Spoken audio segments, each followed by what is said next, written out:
Hello friends, Vinayagar Chaturthi special பூரண கொழுக்கட்டையும் பிடி கொழுக்கட்டையும் செய்ய போகிறோம். அது எப்படி செய்யலாம் அப்படின்றத நம்ம பார்க்கலாம். ஃபஸ்ட்டு ஸ்டஃபிங் நம்ம ரெடி பண்ணிக்கலாம். ஸ்டவ்வில் கடாய் வச்சுருக்கேன்.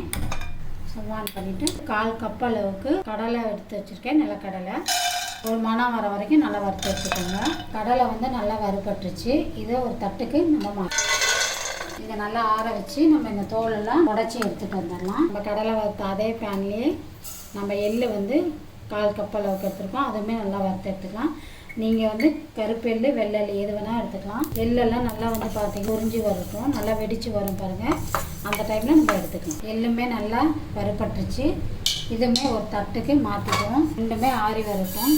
அதே பேன்லேயே நெய் ஊற்றி தேங்காயை நல்லா வறுத்து எடுத்துக்கலாம். இப்போ 1 ஸ்பூன் அளவுக்கு நம்ம நெய் சேர்த்துக்குவோம். இப்போ 1 கப் அளவுக்கு நான் திருகின தேங்காய் எடுத்து வச்சுருக்கேன். அதுவுமே இதில் சேர்த்துக்கலாம்.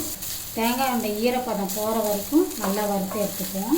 நெய் சேர்க்கும் போது நல்லா மணமாக இருக்கும், சாப்பிட்றதுக்கு ரொம்ப டேஸ்ட்டாக இருக்கும். இப்போ நல்லா தேங்காய் அந்த ஈரப்பதம்லாம் போய் நல்ல ஒரு மணத்தோட சூப்பராக ரெடி ஆயிடுச்சு. இப்போ நம்ம ஸ்டவ் அணைச்சிக்குவோம்.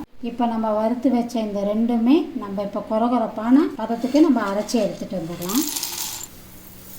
ரொம்ப ஃபைன் பேஸ்ட்டாக அரைச்சிட வேணாம், கொஞ்சம் கொரகொரப்பான தன்மையில் நம்ம அரைச்சி எடுத்துகிட்டு வந்துடலாம். நல்லா அரைச்சி எடுத்துகிட்டு வந்தாச்சு. பாருங்கள், நல்லா கொரகொரப்பாக இருக்குது. இந்த பதத்துக்கு இருந்தால் போதும். நம்ம சாப்பிட்றப்போ இது கடித்து சாப்பிடும்போது நல்லா டேஸ்ட்டு சூப்பராக இருக்கும். இப்போ நம்ம மறுபடியுமே ஸ்டவ் ஆன் பண்ணிக்க போகிறோம். தேங்காயோட இப்போ நாட்டு சக்கரை 3/4 கப்பு, அதாவது 1 கப்பு தேங்காய் அப்படின்னா 3/4 கப் அளவுக்கு நாட்டு சக்கரை எடுத்துக்கோங்க. நாட்டு சக்கரை வெல்லம் எது வேணாலும் நீங்கள் எடுத்துக்கலாம். இதை நல்லா கரைஞ்சி அப்படியே ஒன்றோட ஒன்றா கலந்து வரும். அது வரைக்கும் கலந்து வச்சுக்கோங்க. இப்போது வெல்லம் நல்லா கரைஞ்சி வந்துருச்சு. இப்போ இந்த டைமில் நம்ம ஸ்டவ் அணைச்சிக்கலாம். நம்ம பவுடர் பண்ணி வச்சுருக்கோம் பார்த்தீங்களா, அதுவுமே இதில் சேர்த்துக்குவோம். ஒன்றோட ஒன்றா நல்லா கலந்து வச்சுக்கோங்க. நமக்கு அவ்வளோதாங்க, ஸ்டஃபிங் ரெடி ஆயிடுச்சு. இதுக்கு மேலே நம்ம மேல் மாவு தான் நம்ம தயார் பண்ணணும். அது எப்படின்றத நம்ம பார்க்கலாம். இப்போ மேல் மாவு தயார் பண்ணிக்கலாம். கடாய் ஒன்று வச்சுருக்கேன். ஸ்டவ் ஆன் பண்ணிக்கலாம். நான் 1 கப்பு மாவுக்கு இந்த கப்பில் 2 கப் அளவுக்கு நம்ம தண்ணி சேர்த்துக்குவோம். 1 கப்பு மாவுக்கு 2 கப்பு தண்ணி சரியாக இருக்கும் அளவு. 1 ஸ்பூன் அளவுக்கு நெய் சேர்த்துக்குவோம். மாவு ஒட்டாமல் வர்றதுக்காக நெய், தேங்காய் எண்ணெய் நீங்கள் எது வேணாலும் சேர்த்துக்கலாம். தண்ணி கொதிச்சு வரட்டும். தண்ணி பாருங்கள், ஒரு கொதி பபிள்ஸ் எல்லாம் வந்துடுச்சு. இப்போ 1/4 டீஸ்பூன் அளவுக்கு நம்ம உப்பு சேர்த்துக்கணும். இப்போ இந்த மாவு போட்டு நம்ம கட்டி தட்டாத கலரி எடுத்துக்கலாம்.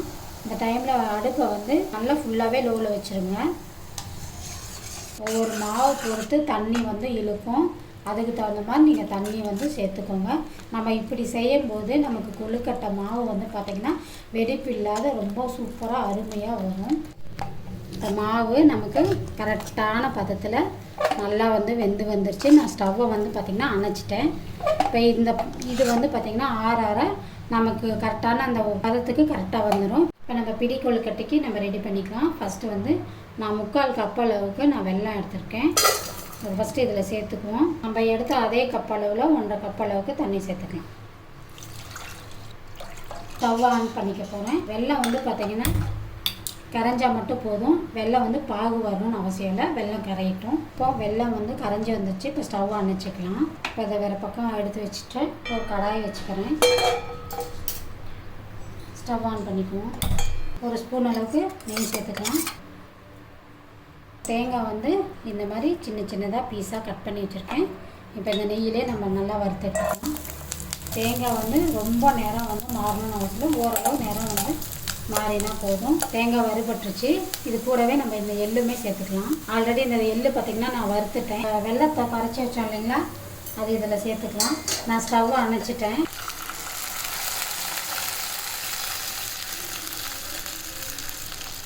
வெள்ளத்தை நல்லா வடிச்சிக்கோங்க. கல் மண் ஜூஸ் எல்லாம் இருக்கும். அதான் ஸ்டவ் ஆன் பண்ணுறேன். ரொம்ப லோவில் வச்சு செய்யுங்க. மாவு உடனே கட்டி தட்டிடும். வாசனைக்காக கொஞ்சமாக ஏலக்காய் தூள் பிடிச்சி வச்சுருக்கேன். அதுவுமே இதில் சேர்த்துக்கலாம். இந்த டைமில் நம்ம 1 கப் அளவுக்கு பச்சரிசி மாவு அப்படியே கை விடாத அப்படியே கலந்துக்கோங்க. மாவு பார்த்திங்கன்னா நல்லா வெந்து இப்படி சுருண்டு வரும். அது வரைக்கும் கலந்துக்கோங்க. பிடி கொழுக்கட்டை மாவும் தயாராகிடுச்சு. இப்போ ஸ்டவ் அணைச்சிக்க போகிறேன். இது ஆற பார்த்திங்கன்னா நமக்கு கைக்கு நல்லா கரெக்டாக பிடிக்கிறதுக்கு வந்துடும். மூடி வச்சிடலாம், ஆறட்டும். நல்லா கை பொறுக்கிற சூட்டுக்கு வந்த வாட்டி மாவை நல்லா அழுத்தம் கொடுத்து ஒரு தடவை பிசைஞ்சு எடுத்துக்கோங்க.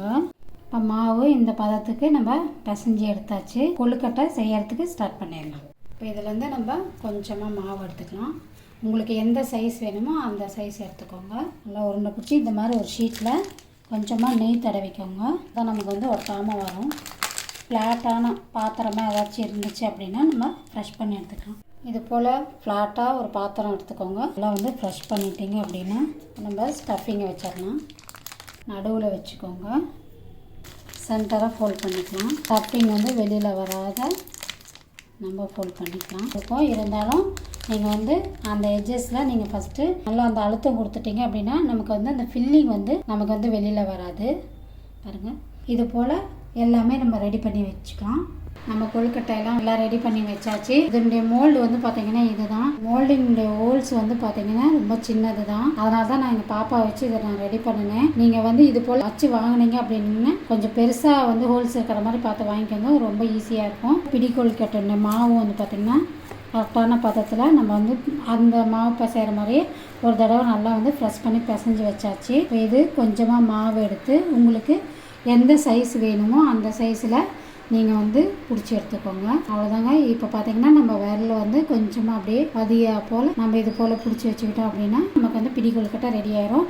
இது போல் நம்ம எல்லாமே ரெடி பண்ணி எடுத்து வச்சுக்கலாம். நான் இட்லி பாத்திரத்தில் தண்ணி ஊற்றி வச்சுருக்கேன். அதே போல் இட்லி தட்டுலேயுமே வந்து பார்த்திங்கன்னா இது போல் துணி வந்து போட்டு வச்சாச்சு. இப்போ நம்ம எடுத்து வச்ச இந்த ஸ்டஃபிங் எல்லாமே வச்சிடலாம்.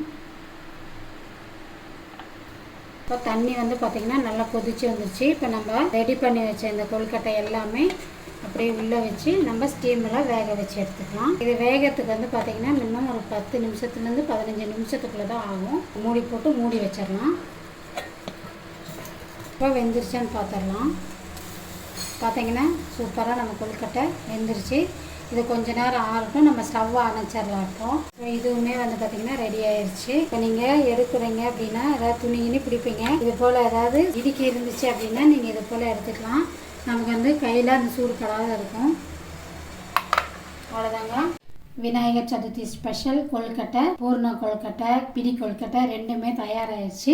எந்த அளவுக்கு வந்து சாஃப்டாக இருக்குது அப்படின்றத பாருங்கள்.